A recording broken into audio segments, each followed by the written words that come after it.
کل بڑا ٹرینڈ چلا ہوا ہے، وہ دعا زارا فاطمہ زارا کاظمی، وہ گھر سے بھاگ گئی ہے بچی اور اس نے آگے جا کے نکاح کر لیا ہے. اب والدین ڈھونڈ رہے ہیں وہ کدھر ہے، مل نہیں رہی. اب جب ملی ہے تو اس نے نکاح نامہ شو کر دیا ہے، میری 18 سال عمر ہے، میں نے نکاح پڑھایا ہے، میرا یہ سارا سلسلہ ہے، میں نے نکاح کر لیا ہے. عزیزان محترم اس سے ذاتی بچی ہے، اگلے بچے کو پتہ ہی نہیں ہے، ظہیر پتہ نہیں کون ہے، کیا سلسلہ ہے، نسب کچھ بھی نہیں پتا. تو عزیزان محترم یہ نکاح نہیں ہوا بلکہ کچھ اور ہوا. نکاح نہیں ہوتا، ایسے نکاح نہیں ہوتا. جس بندے نے نکاح پڑھایا تھا وہ بھی میڈیا پہ آ کے کہہ رہا ہے میں نے نکاح نہیں پڑھایا، تو پھر نکاح تو نہ ہوا، پھر نکاح نہ ہوا کچھ اور ہو سکتا ہے. عزیزان محترم نکاح تو نہیں ہو سکتا.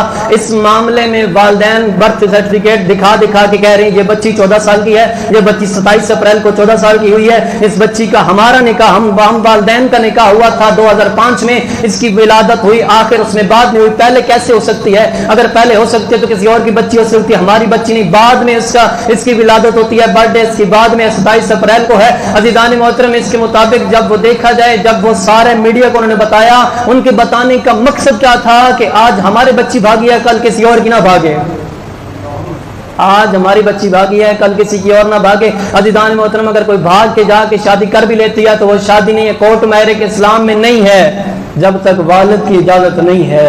اگر والد اجازت دیتا ہے تو بسم اللہ، اگر والد اجازت نہیں دیتا تو نہیں بسم اللہ. مل کے ادیہ صلوات اللہ. جتنے فکرے کہہ رہا ہوں جن میں یہ نام لکھے میں ان کے مرومین کے صالح ثواب کے لیے کہہ رہا ہوں. مل کے ادیہ صلوات اللہ. عزیزان محترم اب پتہ نہیں چھوٹا سا بچہ اس کے پاس اتنے پیسے کہاں آ رہے ہیں. وکیل بھی اس نے کر لیا، نکاح بھی اس نے پڑھوا لیا، کراچی سے بچی بھی اس نے منگوا لی، اس سے نکاح بھی کروا لیا، لاہور کے اندر پتہ بھی چل گیا، نکاح نامہ بھی شو ہو گیا. اب ان کے ایڈریس بھی سامنے آ گئے. اس کے ذریعے لاہور پولیس نے ان کو ٹریس کیا، وہاں کے گھر تک پہنچے، اس کے بھائی کا پتہ جو لکھا ہوا تھا. اب اس کے پاس اس نے کہا 2 دن میرے پاس رہے پھر چلے گئے. نہیں عزیزان محترم ہمیں اپنے بچوں پر توجہ دینے کی ضرورت ہے. اگر آج ہم اپنے بچوں پہ توجہ نہیں دیں گے، اگر آج ہم اس کی طرف سے متوجہ نہیں ہوں گے، آج اس کو نہیں پرکھیں گے، آج اس پہ عمل پیرا نہیں ہوں گے تو ہمارا حال بھی ایسے ہوگا جیسے انٹرنیٹ کے اوپر حال کیا جا رہا ہے.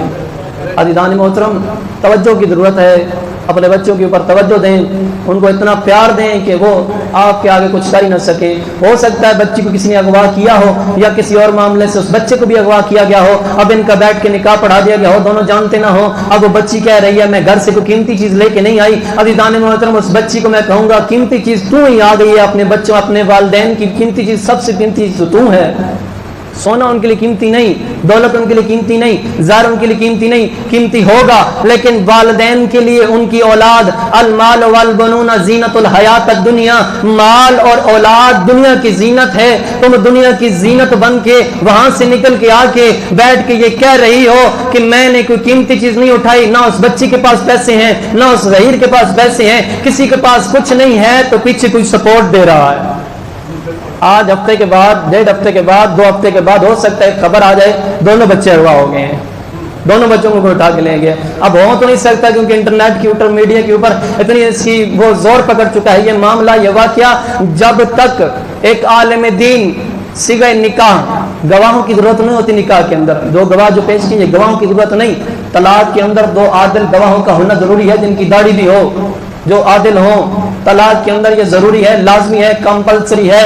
لیکن نکاح کے اندر نکاحوں کی ضرورت نہیں، گواہوں کی ضرورت نہیں. نکاح خاں کی ضرورت ہے جو نکاح پڑھاتا ہے. خود بچے خود بیٹھ کے عربی میں صیغہ نکاح پڑھ سکتے ہیں. اسی طرح عزیزان محترم نکاح کے اندر کسی گواہوں کی ضرورت نہیں. یہ جو تم فائل بناتے ہو، نکاح نامہ رجسٹر کرتے ہو، یہ حکومتی لیول پہ ہے. شرعی لحاظ سے اس کی کوئی حیثیت نہیں ہے. حکومتی لحاظ سے کیونکہ پاکستان میں رہتے ہیں، گورنمنٹ پاکستان نے کہا ہے اس کو فل کرو تو فل کرنا پڑتا ہے. یہ گورنمنٹ کے حوالے سے ہے. اگر نہیں پکڑو گے گورنمنٹ تجھے پکڑے گی، اگر نہیں پکڑو گے شریعت کچھ نہیں کہتی. شریعت کہتی ہے صیغہ نکاح جاری کراؤ، خطبہ نکاح جاری کراؤ، صیغہ عربی میں جاری کراؤ. عربی میں جاری کرانے کے بعد والد کی اجازت لازمی شرط ہے. اسی طرح بیٹا ہے، اس کے لیے والد کی شرط نہیں ہے کہ وہ اپنے والد سے اجازت لے کے میں نکاح کر لوں. نہیں، ہاں اگر لڑکی کو والد اجازت نہیں دے رہا، کسی اور جگہ پہ اس کی شادی کر رہا ہے تو عزیزان محترم والد بھی لڑکی کی اجازت بغیر کہیں اور شادی نہیں کر سکتا. یہ شریعت ہے۔ عزیزان محترم، لڑکی کو کسی طریقے سے راضی کیجیے، بیٹی یہ آپ کے لیے رشتہ اچھا نہیں ہے، یہ فلاں کام کرتا ہے، یہ فلاں کام کرتا ہے، میں اس کو پہچانتا نہیں ہوں، اس کا کیا کاروبار، ذریعہ کاروبار کیا ہے، ذریعہ معاش کیا ہے، یہ سارا سلسلہ کیا ہے میں نہیں جانتا، برائے مہربانی یہ میرے بھائی کا بیٹا ہے، چچا کا بیٹا ہے، ماما کا بیٹا ہے، کسی کا بھی بیٹا ہے، ماموں کا بیٹا ہے، کسی کا بھی بیٹا ہے، میں اس کو جانتا بھی ہوں، پہچانتا ہوں، اس کی تعلیم اتنی ہے، اس کا ذریعہ معاش حلال میں ہے، اس کا کاروبار حلال میں ہے۔ عزیزان محترم، اگر اس لیول کے حساب سے کیا جائے گا تو اس وقت نہ والد کو تکلیف ہوگی نہ بیٹی کو تکلیف ہوگی۔ وَبِالْوَالِدَيْنِ إِحْسَانًا، فرمایا والدین کے ساتھ نرمی سے پیش آؤ۔ لَا تَقُلْ لَهُمَا أُفٍّ وَلَا تَنْهَرْهُمَا، ان دونوں میں سے کلاہما اور احدہما، ان دونوں میں سے ایک یا وہ دونوں بوڑھے ہو جائیں ان کے سامنے اف تک نہ کہو، ان کے سامنے اف تک نہ کہو۔ تو جو بھاگ جاتی ہیں ان کا کمال کیا ہے، بچی ہے، نادان بچی ہے، اب اس کو نہیں پتا۔ عزیزان محترم، یہ زور دیا جا رہا ہے اس معاملے کے اوپر۔ ابھی ایک اور بچی اٹھائی انہوں نے وہاں سے، اس کا بھی نکاح قرار دیا، تو بچی کے وہ الفاظ رٹے ٹائی وہ پیپر کے اوپر لکھ کے نہ پڑھ رہی تھی، میں اپنی مرضی سے آئی ہوں، میرے والدین مجھے مارا کرتے تھے، تیسری جماعت کے بعد مجھے چھڑا دیا، مجھے ظلم کیا کرتے تھے، میں خود بھاگ کے آئی ہوں، خود آئی ہوں یہاں پہ، میں نے اپنی